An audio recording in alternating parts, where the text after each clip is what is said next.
गुरुवार वर्ष का 21वां सामान्य सप्ताह। पहला पाठ कुरिन्थियों के नाम संत पौलुस का पहला पत्र। कुरिन्थ में ईश्वर की कलीसिया के नाम पौलुस, जो ईश्वर द्वारा ईसा मसीह का प्रेरित नियुक्त हुआ है, और भाई सोस्थेनेस का पत्र। आप लोग ईसा मसीह द्वारा पवित्र किए गए हैं और उन सबों के साथ संत बनने के लिए बुलाए गए हैं, जो कहीं भी हमारे प्रभु ईसा मसीह अर्थात अपने तथा हमारे प्रभु का नाम लेते हैं।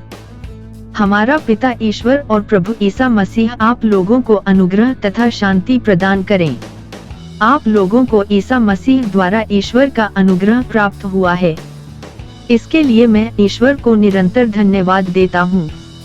मसीह का संदेश आप लोगों के बीच इस प्रकार दृढ़ हो गया है कि आप लोग मसीह से संयुक्त होकर अभिव्यक्ति और ज्ञान के सब प्रकार के वरदानों से संपन्न हो गए हैं। आप लोगों में किसी करीपादान की कमी नहीं है और सब आप हमारे प्रभु ईसा मसीह के आगमन की प्रतीक्षा कर रहे हैं। ईश्वर अंत तक आप लोगों को विश्वास में सुदृढ़ बनाए रखेगा, जिससे आप हमारे प्रभु ईसा मसीह के दिन निर्दोष पाए जाएं। ईश्वर सत्य प्रतिज्ञ है। उसने ने आप लोगों को अपने पुत्र हमारे प्रभु ईसा मसीह के सहभागी बनने के लिए बुलाया। प्रभु की वाणी। संत मत्ती के अनुसार पवित्र सुसमाचार। इसलिए जागते रहो, क्योंकि तुम नहीं जानते कि तुम्हारे प्रभु किस दिन आएंगे। यह अच्छी तरह समझ लो, यदि घर के स्वामी को मालूम होता कि चोर रात के किस पहर आएगा, तो वह जागता रहता और अपने घर में सेंध लगने नहीं देता। इसलिए तुम लोग भी तैयार रहो, क्योंकि जिस घड़ी तुम उसके आने की नहीं सोचते, उसी घड़ी मानव पुत्र आएगा।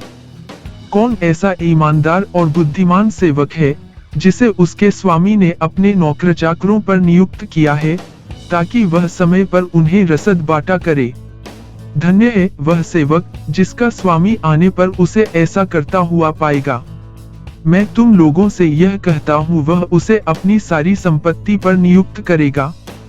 परंतु यदि वह बेईमान सेवक अपने मन में कहे, मेरा स्वामी आने में देर करता है, और वह दूसरे नौकरों को पीटने और शराबियों के साथ खाने पीने लगे, तो उस सेवक का स्वामी ऐसे दिन आएगा जब वह उसकी प्रतीक्षा नहीं कर रहा होगा, और ऐसी घड़ी जिसे वह नहीं जान पाएगा।